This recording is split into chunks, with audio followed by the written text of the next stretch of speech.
Haleluya. Firman Tuhan selalu baru setiap pagi bagi orang-orang yang hidup dalam kasih yang tidak retorika. Banyak orang mencoba mengimitasi ya agape. Agape itu tidak bisa diimitasi. Kalau Anda melakukannya dengan retorika, maka yang Anda dapatkan adalah retorika juga. Banyak tiruan-tiruan dari kasih ya, kasih yang palsu katanya Paulus ya, kasih yang palsu. Nah, Saudara, hari ini kita belajar tentang Saul dan Jonathan, bagian 1 ya, nanti ada bagian 2-nya. Ada persamaan antara Saul dengan Jonathan, mereka adalah orang-orang yang pragmatis. Ya, mereka orangnya simpel sekali, pokoknya ada kerjaan ya kerjain, nggak kebanyakan muluk-muluk.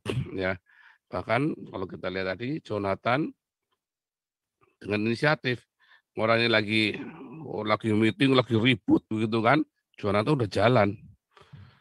Wah, udah dihantam itu pasukan Filistinnya kan sama Jonathan, nggak pakai au dia jalan pokoknya, pasukannya kurang apa segala macam mungkin dia jalan dulu. Ya, orangnya simpel sekali dia, easy going ya, simple pragmatis itu tadi ya, pragmatis itu orangnya seperti itu, simpel sekali hidupnya. Nah, Saul juga sama orangnya simpel.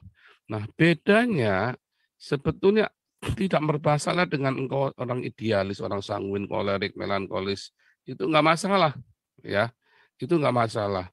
Yang bermasalah adalah ketika kita hidup di dalam ilusi. Nah, karena Saul eh, tahu agama itu bisa menghipnotis rakyatnya, ya. Dia menggunakan itu, dia simpel juga orangnya. Dia tidak hidup dalam ilusi, tetapi dia menggunakan ilusi agama itu untuk apa namanya menghipnotis rakyatnya itu tadi. Karena begitu lagi perang begitu, ya orang Israel kan itu dikit-dikit kan Tuhan, dikit-dikit Tuhan begitu kan. Sangat sangat percaya. Karena memang memang mereka melihat dengan mata kepala sendiri. Dan Saul menanggapi itu.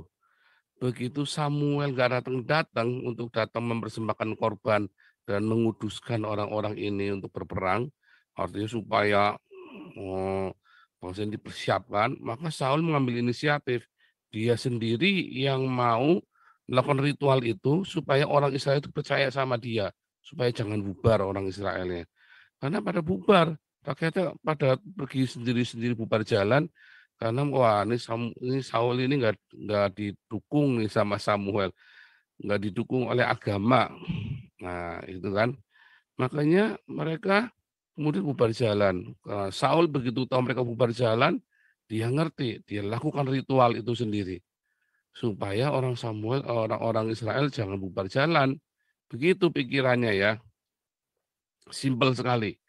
Artinya dia orang pragmatis yang dia tahu bagaimana cara menggunakan agama. Nah, hal-hal itu sering terjadi dalam kehidupan kita sehari-hari. Ya, Anda dan saya juga sama ya. Demi kita untuk mendapatkan ketenangan di hati, kita melakukan banyak sekali ritual. Tapi apakah ritual itu benar? Enggak. Banyak ritual-ritual yang kita lakukan, ya, ternyata itu hanya untuk ngadem-ngademin hati kita tanpa ada faedahnya sama sekali. Makanya kalau Anda ketemu dengan orang-orang yang seperti Saul dan Jonathan ini, Anda akan diketawain. Sampai dia ngerti bukan masalah ritualnya, tapi bagaimana cara menggunakan ritualnya buat bisa mengelabui keinginan orang banyak untuk keinginannya dia dan dia gunakan itu juga sama saja. Ya, dan itu yang digunakan oleh banyak sekali para penguasa-penguasa, ada yang di Eropa, yang di Afrika, yang di Arab, yang di Indonesia, yang di Amerika, digunakan itu ya, ritual-ritual itu untuk mengelabui rakyatnya. Sampai orang Eropa akhirnya pinter, udah nggak urusan lagi dengan begituan. Tapi masih ada tetap orang-orang Eropa yang percaya begitu ya, tetap ada namanya manusia. Tetapi sebagian besar sudah dipintarkan. Mereka melakukan pengujian empirik, diuji segala sesuatu. Dan akhirnya terbukti bahwa sebagian besar dari ritual-ritual itu palsu, nggak berguna. Bahkan semua ritual-ritual itu nggak ada yang bergunanya, nggak ada gunanya. Makanya mereka nggak takut menghujat menghujat institusi bernama agama. Mereka nggak takut. Mereka takut menghujat yang namanya Islam karena takut digorok. Artinya bukan karena takut sama Tuhan. Nah, artinya buat apa? Artinya kan ada di dalam hati mereka, bodoh benar ya orang-orang ini ya. Nah, kan begitu kan. Jadi bukan Tuhannya yang marah, tapi umatnya yang ngamuk. Artinya apa ya? Tuhan sebenarnya makin makin membuktikan bahwa Tuhan itu nggak ada, bahwa tidak ada Tuhan. Agama gagal menghadirkan Tuhan yang benar. Agama apapun gagal. Agama apapun ketika menghadirkan ritual dan simbol-simbol itu, dia gagal menghadirkan Tuhan. Karena Tuhan itu hanya bisa dihadirkan dengan agape, kasih yang sempurna. Nah, kasih yang sempurna itu diuji. Kalau nggak diuji, nggak agape. Ya, kalau kita lagi ribut sama istri, nah itulah, waduh, ya bilang udah nggak ada rasa. Nah, itulah agape itu diuji. Ya kan, kasih kita ini selama ini agape, atau selama ini kasih kita adalah hanya nafsu saja. Dan 99% hanya nafsu saja. Ya toh? Akhirnya bubar kan? Bubar. Atau akhirnya ya perang dingin. Nah, mereka bikin sendiri-sendiri. Mereka main film sendiri-sendiri. Yang laki-laki cari laki, yang perempuan cari laki. Tetap mereka pulang ke rumah, tapi mereka happy-happy sendiri-sendiri. Ya punya simpenan, punya selingkuhan sendiri-sendiri. Biasa. Dan akhirnya ya mereka hidup dalam kemunafikan. Sudah biasa. Sebab mereka menikah lagi pun sama saja. Sama saja. Hanya malu mengakuinya. Sama saja. Ada orang yang realis ya cerai lagi. Tetapi yang lain kan kalau di Indonesia ya malu. Kalau di Eropa ya nggak malu. Makanya mereka nggak mau menikah. Ya ganti. Kalau udah nggak cocok ya ganti. Mau apa? Ya kan? Kalau nggak cocok ya ganti saja. Nah itu yang terjadi ketika manusia menghadirkan kasih yang palsu. Ya, ketika mereka membara ya dengan seks, mereka pikir itu namanya cinta. Mereka rasanya siap untuk berkorban nyawanya demi pasangannya. Rasanya begitu udah nggak ada rasa nggak mau.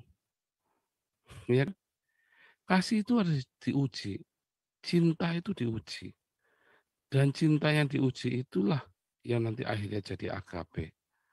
Masalahnya banyak orang menghadirkan cinta yang palsu. Allah yang palsu, ritual yang palsu. Oh, serem saudara. Dan itu digunakan bagi orang-orang beragama. Orang-orang beragama ini juga mau lagi dibodohin begitu. Ya salahnya sendiri. Kenapa mau begitu? Anda mau nggak? Kalau saya emang nggak mau. Saya uji. Kolornya 7 kali pedot, enggak apa-apa. Yang penting saya nggak mau ditipu agama. Saya nggak peduli pendeta ngomong apa. Yang penting saya lihat firman Tuhan bilang apa, saya uji. Setiap teksnya itu benar apa enggak. Enggak benar tak tinggal.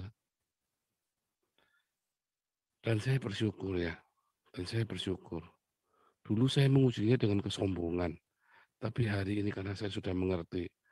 Maka saya mengujinya di dalam kerendahan hati. Kalau ada teks yang nggak cocok, ya kebanyakan saya yang salah memahaminya. Tapi kalau ada perkataan pendeta yang nggak cocok, biasanya memang perkataannya itu salah. Makanya diuji, ya. Perkataan-perkataan itu Anda harus uji. Oh, Anda jangan mau percaya begitu saja, ya. Kalau saya mah nggak mau ya orang-orang gitu langsung apa orang bilang apa pendeta bilang apa saya percaya begitu. Nggak mau saya. Karena dari yang sudah-sudah selalu meleset, saudara. Akhirnya saya kecewa. Banyak orang kecewa dengan Tuhan, tapi dia banyak kecewa dengan pendetanya ya maksudnya ya. Tetapi akhirnya dia marahnya sama Tuhan. Karena pendeta itu mewakili Tuhannya. Maka pendeta itu mewakili Tuhannya. Dia kecewanya sama Tuhan, kecewanya sama pendeta, tapi dia marahnya sama Tuhan kayak saya. Saya kecewanya sama pendeta-pendeta, tapi saya marahnya sama Tuhan. Apa Tuhan meleset? Enggak. Tuhan enggak meleset. Ketika saya itu di dalam kebenaran, semua yang saya kerjakan berhasil. Kalau saya sampai tidak berhasil, ya itu karena ada maksud Tuhan yang lain. Dan selalu endingnya happy ending. Dalam setiap fitnah, dalam setiap perkara, dalam setiap hal-hal yang kita baik, selalu happy ending selama saya melekat sama Tuhan. Walaupun saya masih hidup dalam ritual dan simbol-simbol saat itu. Tetapi hati saya tulus melekat sama Tuhan. Saya berusaha cari Tuhan sungguh-sungguh. Tuhan selalu kasih happy ending. Prosesnya memang sakit, prosesnya memang berat, tapi happy ending. Begitu saya tinggalkan Tuhan, ya nggak happy ending. Walaupun saya menang, tetapi nanti ujungnya nanti ruwet lah, tambah ruwet yang baru. Sampai saya bergidik sendiri ya, wah sampai saya mau bangun, kalau tidur itu ngimpinya buruk, bangun tidur nggak enak, haunted kan. Orang lagi masalah gitu kan tidur yang ngimpinya buruk, bangun tidur pun dia aduh kok sudah melek lagi, pengennya tidur terus. Tapi tidur ngimpinya buruk, akhirnya nggak karu-karuan. Iya kan? Nah itu kan badannya panas dingin. Anda ngalami gitu nggak? Wah saya melewati masa-masa itu ya. Saya melewati masa-masa itu, oh, kayak orang edan. Akhirnya insomnia kan. Tidur nggak bisa, dipaksa tidur. Begitu lagi tidur pengen bangun, takut bangun. Merem terus. Padahal sudah bangun, saya dengar semua, tapi saya mendingan merem terus. Wah nggak karu-karuan gitu deh. Panas hidupnya ya. Padahal sudah capek, udah apa segala macam. Dan akhirnya nggak sakit-sakit lagi asem ya. Nggak sakit-sakit gitu ya. Eh, Ya gitulah. Nah, begitu saya mengalami perjumpaan dengan Tuhan, semua dirontokkan ya, yang fantasi-fantasi, ilusi-ilusi, dusta itu saya dirontokkan. Saya benar-benar uji setiap firman. Tidak ada satupun rema itu gugur. Saya rawat satu-satu, saya buktikan satu-satu. Makanya kalau Anda melihat pengajaran kita di komunitas ini kan, continuous kan. Yang ini menjelaskan ini dijelaskan dengan ini dijelaskan dengan ini. Anda amatin. Klop semua. Karena saya uji, saudara. Enggak ada yang bertentangan satupun, semua klop. Dan ini akan menghasilkan ini akan menghasilkan itu. Konsekuensi, konsekuensi, konsekuensi, konsekuensi. Bisa klop semua. Saya sampai gumun ya. Saya sampai gumun sama Tuhan. Luar biasa firman Tuhan ini ya dan amin beneran. Enggak mungkin kalau bukan firman Tuhan. Enggak mungkin, saudara. Wah, saudara, kalau Anda mengalami itu ya, nah, saya mau share screen ya sedikit ya. Pagi-pagi saya share screen dulu nih. Menarik ini. Anda lihat ini ya. Ini kan menjadi ini ya, terkenal di film ini ya, eksorsismenya, cara-cara pengusiran setan. Anda Anda termasuk pelaku yang begini enggak? Yang nyimpen salib-salib apa benda-benda suci untuk usir setan? Anda kalau ketemu saya, kalau saya ngelihat itu, saya ketawain nanti. Serius, karena ini nggak berarti apa-apa. Benda-benda sucimu di rumah itu nggak air suci, minyak suci, salib yang sudah diberkati oleh Pak Pendeta atau apapun yang didapat dari Yerusalem sekalipun yang pakai oh ini salibnya bikinnya ditatah pakai batu yang dari kuburnya Yesus. Is bullshit, saya nggak percaya. Nggak ada gunanya semua. Takut udah sama saya pokoknya setan gak usah pakai begitu-begituan. Salib-salib gini juga nggak ada gunanya. Semua itu hanya omong kosong, saudara. Karena ada kekuatan yang lebih besar. Supaya firman Tuhan berkata dalam 1 Yohanes 4 ayat 8. Allah adalah kasih. Ya kan? Allah adalah kasih. Kalau engkau ingin Allah itu besar di dalam hidupmu. Sebab roh Allah yang ada dalam hidup kita. Lebih besar daripada roh yang ada di dalam dunia ini.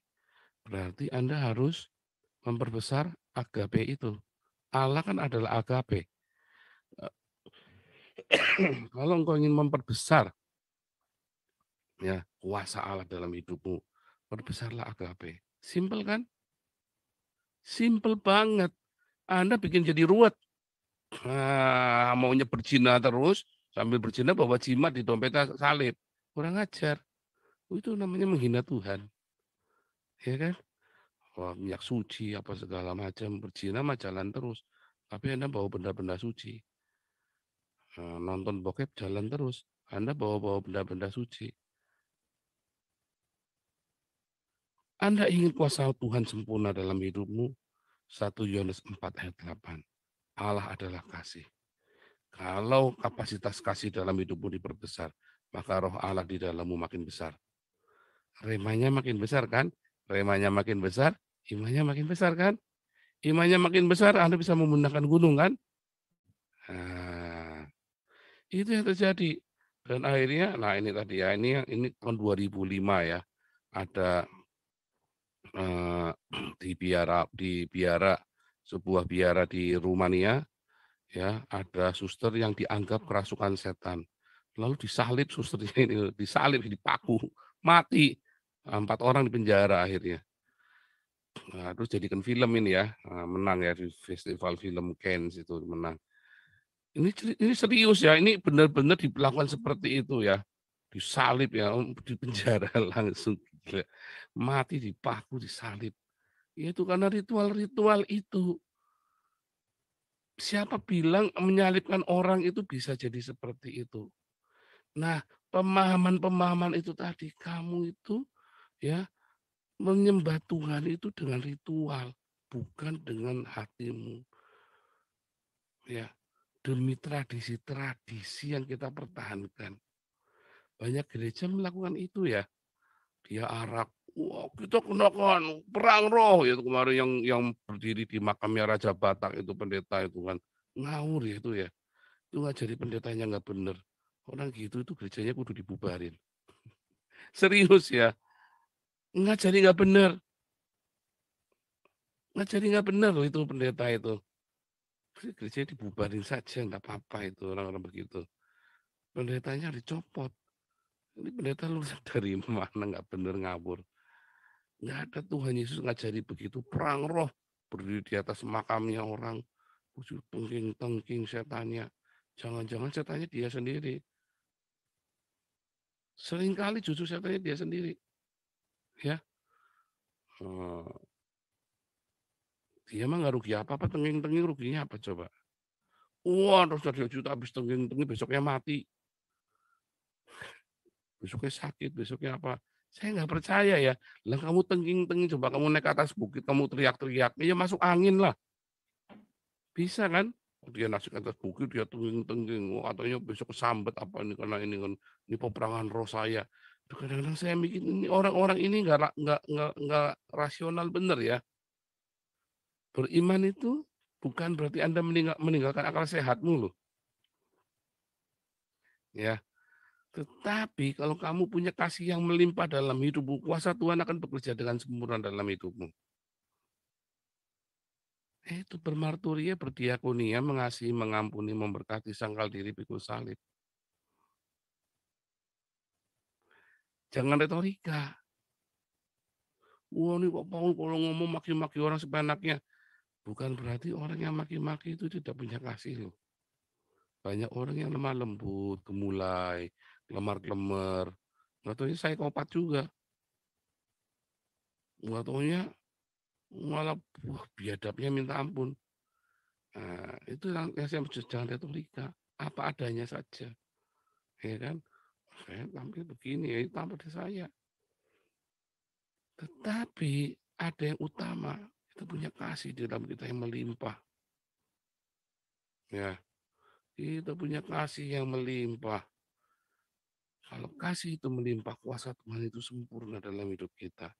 Apakah Anda punya kasih yang melimpah itu dalam hidupmu? Atau Anda punya retorika yang melimpah? Nah, coba. Saya dari mulai ngerti ya 2014. Saya dari mulai ngerti sampai hari ini. nggak pernah ada satu salib pun di rumah saya. Saya pernah dikasih itu kalung salib, ya dikasih kalung salib yang pakai stainless itu, yang rantainya sebiji-biji jagung itu ya. Nah itu saya kasih anak saya. Dan pakai buat gaya-gaya. Tapi saya nggak ada itu, nggak ada artinya, saudara. Nggak ada, sampai sekarang aja nggak ada identitas Kristen. Natalan aja kita pakai yang rame-rame, tapi kan Natal bukan identitas Kristen, identitas Eropa, ya kan? Nggak ada pernak-pernik itu di rumah. Belajarlah hidup jangan dengan ritual, simbol-simbol. Hiduplah kasih yang melimpah luar biasa. Sudahkah Anda berdiakonia pada pagi hari ini? Sudahkah? Siapa rencananya Anda hari ini yang Anda mau beri makan? Ya, ini menjelang Natal. Ya, Natal bukan kelahiran Yesus 25 Desember, tetapi itu adalah sebuah perayaan. Ada semua keluarga Kristen punya historis. Keluarga mana yang sedang Anda ingin kunjungi? Mau kasih hadiah. Anda kepikir nggak mau kasih hadiah Natal buat keluarga itu? Supaya dia bahagia. Kasih sepatu Nike, anaknya 3. Sepatu Nike harganya 500 ribuan, 600-an ya. Mungkin ya, saya nggak tahu, 1 jutaan. Oh, saya mau belikan, itu kasihan. Itu keluarga miskin. Anda punya uang melimpah. Oh, keenakan Pak. Ya, sekali-kali kasih dia enak. Ya, Anda datangi sebuah keluarga, berikan masakan, kirimin masakan. Pernah nggak Anda berpikir begitu? Saya berpikir itu pernah, karena ada orang yang berusaha begitu saya waktu saya di Indonesia dulu. Ya, karena ada yang memberi teladan kepada saya. Nah, Natal ini, hadiah apa yang Anda mau berikan? Kasih apa yang Anda ingin nyatakan kepada saudaramu sesamamu atau musuh-musuhmu? Ya, wah, tapi kalau Anda punya musuh tiba-tiba Anda kasih gitu, nanti salah paham juga, karena serba salah kan, pakai hikmat ya. Berdoa minta hikmat. Jangan sembarangan nanti. Nanti saudara baru mutusin cowokmu, nanti kasih hadiah, dan ini kan musuhku tak kasih hadiah. Lah, repot, nanti kejar-kejar lagi. Repot itu kan. Jangan. CLBK nanti. Ya kan. Oh, bukan begitu ya. Anda harus pakai hikmat. Nah, hiduplah. Jangan beretorika. Kasih itu nggak retorika ya. Bukan dengan ritual.